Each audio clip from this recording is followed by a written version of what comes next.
Hey, ¿qué tal? ¿Cómo están? Bienvenidos a otro video de Harvey Gaming. Yo soy Harvey. Y para hoy les tengo 10 datos curiosos que probablemente no sabían acerca de Spider-Man, este juego espectacular de Insomniac y de todas las cosas que sucedieron alrededor de su desarrollo. Así que ponte cómodo y empezamos.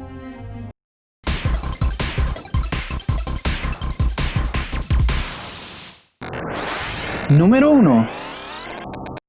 ¿Sabían que Insomniac tuvo la oportunidad de elegir cualquier personaje de Marvel para desarrollar el juego? Pues así fue. Al principio del desarrollo, Marvel les dio la oportunidad de escoger cualquier personaje de todo el catálogo. Imagínense poder escoger cualquier personaje de todo el universo de Marvel. Insomniac lo que hizo fue escoger Spider-Man, y lo hizo por 3 razones principales. Primero, porque era un personaje muy humano con el que se podían identificar, a diferencia por ejemplo con Iron Man o con Thor o con Hulk, son personajes que tienen dinero, poderes o que son dioses. Aunque Spider-Man tiene poderes, siempre es muy humano y siempre lo vemos lidiando con los problemas diarios de su vida como un adolescente, tratando de ganar dinero para poder pagar la renta, igual que todos nosotros, teniendo problemas con la novia, teniendo problemas con los amigos, tratando de salvar la ciudad. Y ellos vieron esta dualidad del personaje que les gustó mucho, el poder ver la diferencia entre Peter Parker y Spider-Man, y que cada vez que Spider-Man ganaba, Peter Parker perdía. Cuando él se entregaba todo para salvar la ciudad, para salvar a los ciudadanos, para derrotar a un villano, Peter Parker perdía o la novia, o perdía un amigo,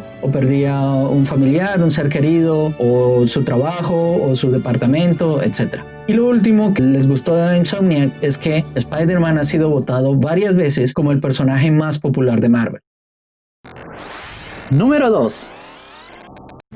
Insomniac no quería hacer un juego basado en una película anterior o en un cómic, o hacer un reboot de la serie y empezar de nuevo a contar la misma historia que nos han contado tantas veces, sino que querían hacer una historia original, y para eso crearon un nuevo universo llamado Tierra 1048, en el que Peter Parker es un asistente de investigación en un laboratorio para el Dr. Otto Octavius, más conocido como Dr. Octopus. Ha estado siendo Spider-Man por los últimos 8 años, y lo más importante de la diferencia entre este Spider-Man y otros Spider-Mans es que este Spider-Man tiene muchos más accesorios que cualquier otro. Cuando vemos la serie animada o vemos los cómics, él depende mucho más de su agilidad, de su fuerza y de su sentido arácnico. Insomniac, para darnos un acercamiento mucho más al superhéroe, generó estos accesorios que tenemos que depender de ellos para poder pasar ciertos niveles del juego. Entonces tenemos bombas de telarañas, tenemos las telarañas que se pegan a los objetos o a las personas, tenemos telarañas eléctricas, tenemos robots y demás tipos de accesorios. Además, este universo fue introducido en el canon de Marvel con un cómic llamado Spider-Geddon, que empezó o cuenta la historia justamente después de los eventos del juego. Número 3. Las telarañas se pegan a un objeto físico en el juego, un objeto real. A diferencia de los otros juegos de Spider-Man, en donde lo veíamos simplemente colgándose de las nubes por limitaciones técnicas. Y en este juego, Insomniac marcó cada pieza de arquitectura del juego con los lugares a los que la telaraña se puede pegar. Imagínense el trabajo tan impresionante y tan tedioso de agarrar cada edificio, cada saliente, cada ventana, cada pararrayos, todos los lugares donde se pueden pegar la telaraña, tenían que marcarlo uno por uno. Y para completar esto, ellos crearon un sistema de recorrido que lo habían creado ya desde Sunset Overdrive, y lo habían refinado un poco más el mismo engine en Ratchet & Clank. Usaron este mismo sistema o este mismo motor gráfico y de físicas y demás para que el juego buscara el punto de balanceo perfecto entre los millones de puntos que hay en el juego para preservar el impulso de Spider-Man y dar esa sensación de que estamos volando por los aires. Número 4. Para este juego, Insomniac creó un nuevo traje llamado el traje avanzado. Si vemos una foto del clásico traje, Spider-Man usa unas botas rojas. Pues para este juego, la directora de arte, Jacinda Chu, le dio algo que parece ser unas zapatillas o unos tenis deportivos, porque ella quería darle un aire más atlético y más moderno a este Spider-Man. Se estaba imaginando cómo sería la vida de un adolescente en Nueva York y que estaría influenciado más por el ser atlético más que por estas botas raras. También cuando estaban pensando y diseñando el nuevo traje, querían que no solamente pareciera más atlético, sino que también fuera funcional, por lo que le dieron a cada color una función y una representación de algo específico. Por ejemplo, el azul es la tela más flexible del traje, por eso Spider-Man la usa en prácticamente todo el cuerpo, pero sobre todo en las extremidades, que es donde más necesita flexibilidad. El rojo es un poco menos flexible, pero es un poco más grueso para dar cierta protección. Por eso lo usa en ciertos lugares como si fuera una armadura, en los hombros, en las partes de encima de los brazos, a los lados de las piernas, que es para justamente protegerse de enemigos, o cuando está rozando un edificio porque está pasando muy cerca, estos paneles al lado de las piernas lo ayudan a protegerse. Y por último, el blanco es más parecido a una fibra de carbono flexible. Es todavía un poco flexible, pero es mucho más resistente que los otros dos. Y por eso lo tiene en las partes de los guantes, en las zapatillas y el pecho, para protegerlo no solo de los golpes que los enemigos le pueden dar, sino también de los ataques que él realiza con sus manos y con sus pies. Número 5. Uno de los villanos principales del juego es Martin Li, o mejor conocido como el Señor Negativo. La historia de este personaje es que él era parte de una banda llamada Snakehead, que se dedicaba a esclavizar y a traficar con personas en barcos, llevándolos desde China hasta Estados Unidos. En uno de los viajes, debido a una tormenta, la tripulación dejó a la deriva el barco junto con los esclavos y a este personaje. Y él fue el único lo suficientemente fuerte y saludable para poder sobrevivir esa catástrofe. Había un problema con él tenía registros criminales tanto en Estados Unidos como en China. Entonces no podía devolverse y no podía tampoco llegar a los Estados Unidos, por eso lo dejaron en el barco.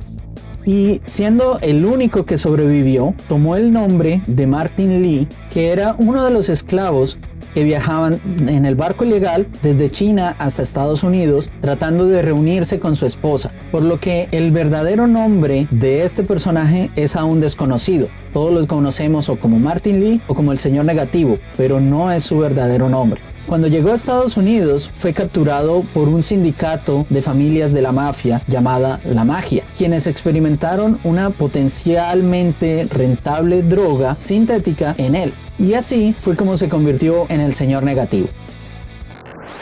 Número 6.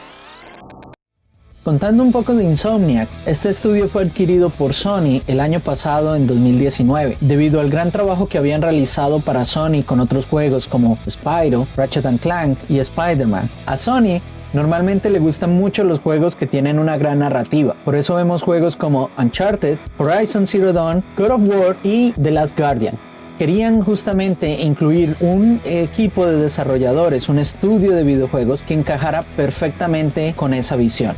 Para Insomniac, este fue el primer juego de licencia en el que ellos trabajaron. Todos sus juegos anteriores eran creaciones propias del estudio, así como Spyro, Ratchet & Clank y Sunset Overdrive. Este juego de Spider-Man ha sido el juego exclusivo de Sony que más rápido había vendido hasta esa fecha, con 3.3 millones de unidades en solamente los 3 primeros días. Luego sería reemplazado por juegos como Ghost of Tsushima y The Last of Us 2.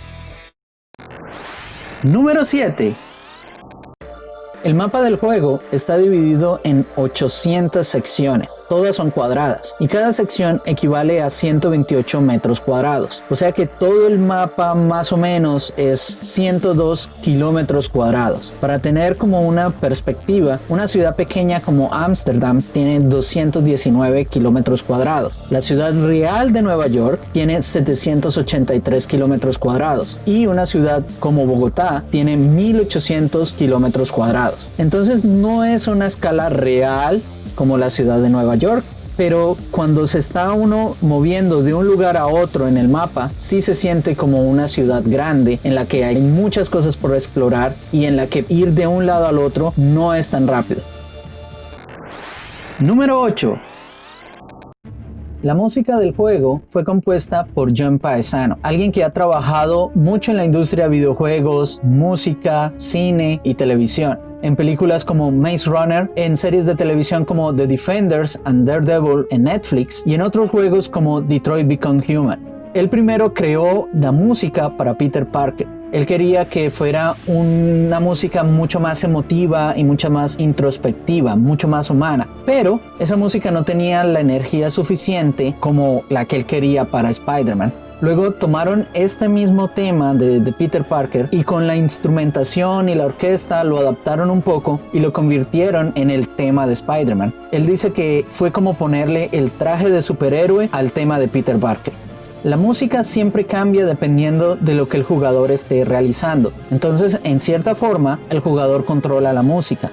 Depende de si estamos peleando contra enemigos, estamos en una batalla contra un jefe, estamos explorando la ciudad o simplemente jugando como Peter Parker. La música cambia y varía. Los temas tienen diferentes variaciones y nunca se siente repetitivo como solamente en un loop, sino que se siente muy dinámico y muy bien hecho, que uno no se da cuenta en qué momento cambia la música y simplemente te permite disfrutar del juego. Número 9. Para Peter Parker, el modelado de la cara y de las expresiones fueron basadas en el actor John Bobniak, un personaje que para mí hasta ahora ha sido completamente desconocido, pero tal vez algunos de ustedes que les gusta Grey's Anatomy lo podrán reconocer. Aunque la cara y las expresiones fueron basadas en este actor, la voz en inglés fue grabada por otra persona, alguien llamado Yuri Lowenthal, conocido mucho también en el anime y en los videojuegos en Estados Unidos. Ha sido la voz de Sasuke en Naruto, Ben en Ben 10, el príncipe en Prince of Persia, ha sido la voz de Alucard en Castlevania y también de Marth en la serie de juegos de Fire Emblem. En otros juegos como God of War y Uncharted, los personajes que están haciendo la captura de movimiento, los actores que están haciendo la captura de movimiento, están también dando la voz al personaje del juego. En Spider-Man fueron dos personajes completamente diferentes. La voz en español fue grabada por Víctor Ugarte, alguien que también ha sido reconocido en la industria por trabajos como Sasuke en Naruto, Shinji Ikari en Evangelion, Goten en Dragon Ball GT y también doblando al actor Daniel Radcliffe como Harry Potter en estas películas. Número 10. El recibimiento por los jugadores y por la crítica fue excelente. Algunos han dicho que es el mejor juego de Spider-Man e incluso uno de los mejores juegos de superhéroes que se han hecho hasta la fecha. En julio de 2019, este juego había vendido más de 13.2 millones de unidades a nivel mundial, convirtiéndose en el juego de superhéroes más vendido de todos los tiempos. Estos han sido los 10 datos curiosos. La mayoría de ellos no los sabía la primera vez que jugué Spider-Man. Dime en los comentarios qué no sabías, si te gustó o si no te gustó. También puedes ver el gameplay para experimentar todas las cosas que hablamos en esta oportunidad. Yo soy Harvey, cuídense mucho y join the fun.